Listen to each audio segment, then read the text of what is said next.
All right, guys, so we're looking at a map of the world as we're leaving the post-classical era. So if we remember, because it's fresh in our minds just from yesterday even, the Crusaders went in, tried to take everything over, only lasted less than a century, and came back to Europe.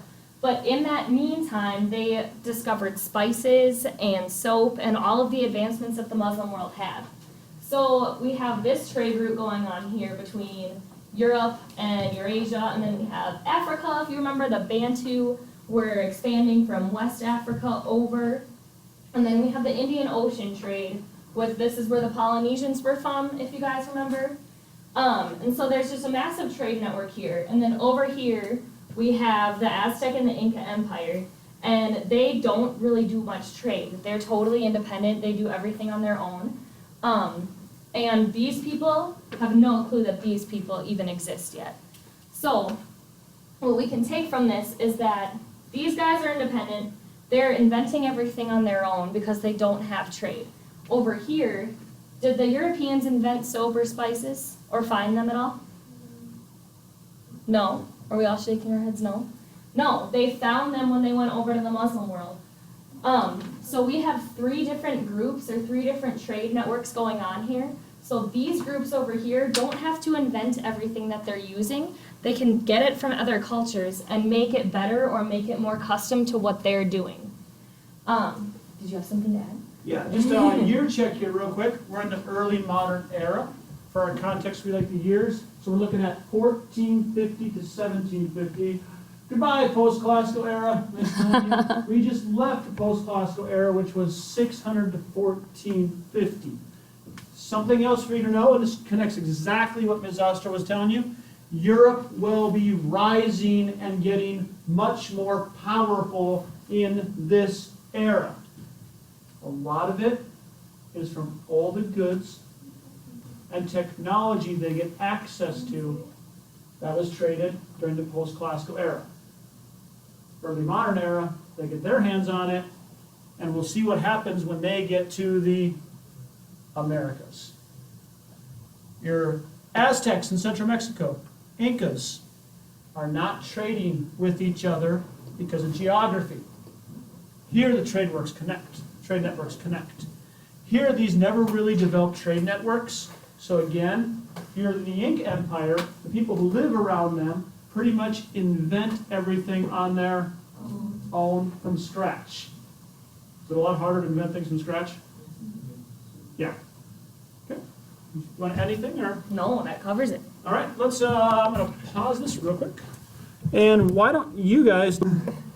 All right, so this is just a general idea of like what's going on, who's trading with who is living where. And now we get into what's going on timeline-wise. So if you remember from the Crusades, like we just talked about, the Crusaders brought back spices and soap and other advancements. So their population growth in Europe is going way up because they're living longer because of the soap and the spices. Because what is spice good for besides spicing up your food? Preserving. Soap, obviously, you need hygiene to live a long, healthy life.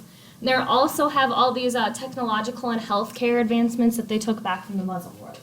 So their population is going way up, and they want to keep trading goods from the Asian world, from India. They want the spices from India. They want to keep trading, and they want to find new stuff, new advancements, and keep making the advancements they already took from the old world better, or from the Asian world. And that leads to their little issue with getting there. So again, go back real quick. So Europe, the main goal, they want to get the goods that are from here. They want to get the goods that are from here, the spices, the soaps, but spices is the big one. Spices is kind of like oil today. Oil is traded all the time. Oil is probably more valuable than money, really, when you think about it. It's incredibly valuable. Spices were like that back in the day. Europe wants to get there, but there's a problem. Now we'll get to the next one. They have an empire that is in the middle of their route. So right here is where the Ottoman Turks are. This is their empire. That's the Mediterranean Sea right here. This is the Ottoman Turks right here. They are in the middle, and what happens is the Ottoman Turks have the spices. They have have a lot of the goods, the silks, the medicine that Europe wants. So if you're the Ottoman Turks, you know there's a demand for these products. What are you going to do to prices? Raise them up. And that's exactly what they do. They know what they're doing. These are, this is a Muslim kingdom. They've been doing business for a long time. So they raise the prices up. Also, the Ottoman Turks have a really good military. And they've developed cannons, which came from gunpowder. Ottoman Turks are even called a gunpowder empire. So, they're powerful, they have the goods. So, Europe, after their trade opens up, they have a goal. They want to get around the Ottoman Turks. If they can get around them, they want to get a route to Asia to get the spices, to get the riches that they want to get. Okay? So, what happens is they need a water route to go around, so they start looking for a water route to get around Africa. And eventually they do. Portugal ends up doing that. And Columbus, the guy we talked about in the beginning, he gets the idea of sailing west to get east. Now, we'll give Columbus his due. He was brave. No doubt he was brave. He was a pretty good sailor for his time period. So he's a pretty good sailor. He's brave. But he also had some faults. He thought the world was a lot smaller than it was. And a lot of people told him, no, it's bigger. You're going to die if you try to go this way to get over there. But his calculations were off. He didn't know these continents existed. They shouldn't have been there if you really think about it. So what should have happened was he should have taken his boats, gone out to sea, and never came back. And we wouldn't know who this guy was. He'd been some Italian sailor who took 3 cheap Spanish boats full of prisoners and died. You wouldn't know about him. But what happened was he hit the Americas. And he thought he was an Asian. Thought that for his whole life, but he was wrong. So, he was lucky. He was really, really lucky when it came to that part. But I wouldn't call him a completely lucky idiot because he was a pretty good sailor. Does that make sense? Who made errors. But we'll talk about some other errors he made and how he's not the person you want to admire exactly. So, let's keep going. Meanwhile, Spain. All right, post-classical era. Is Spain Christian in the post-classical era? What we just studied? Was it a Christian kingdom? No, it was. You guys know?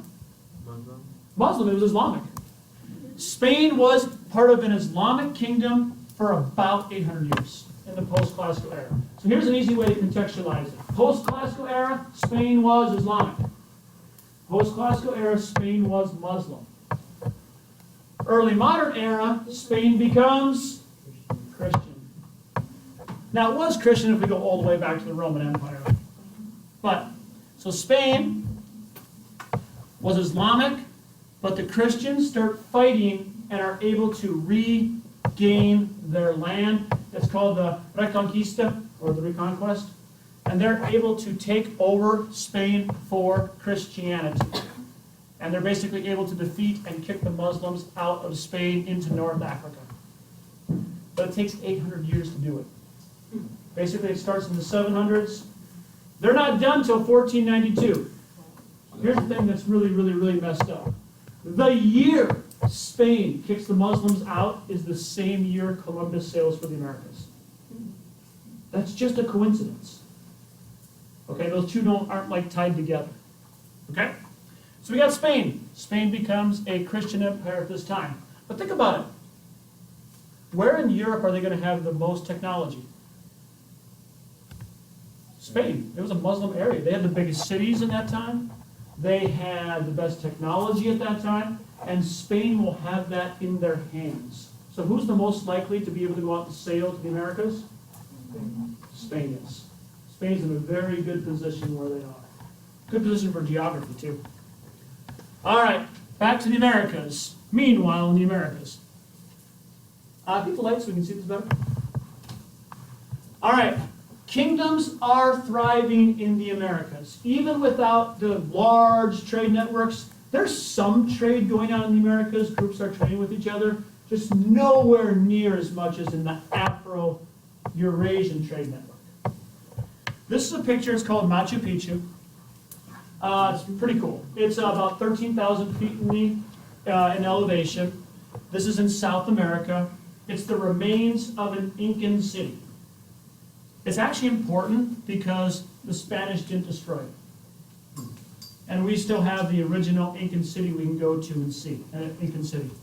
But what it represents is the Incans had a large empire over the mountains with roads. They had their own writing system for numbers. The Aztecs had a very powerful empire at this time, and they're thriving. We'll see what happens when disease comes in, though. Because the one thing, this is I'll just say it to your class, forgot to tell the others. One thing that's also traded in the Afro-Eurasian trade network and the Silk Road and Indian Ocean, you guys, a lot of you wrote about it, were diseases. The people in America are going to get all these diseases at once. And it's going to wipe out a lot of people. Okay? I think this is where I'll pause the lecture, and then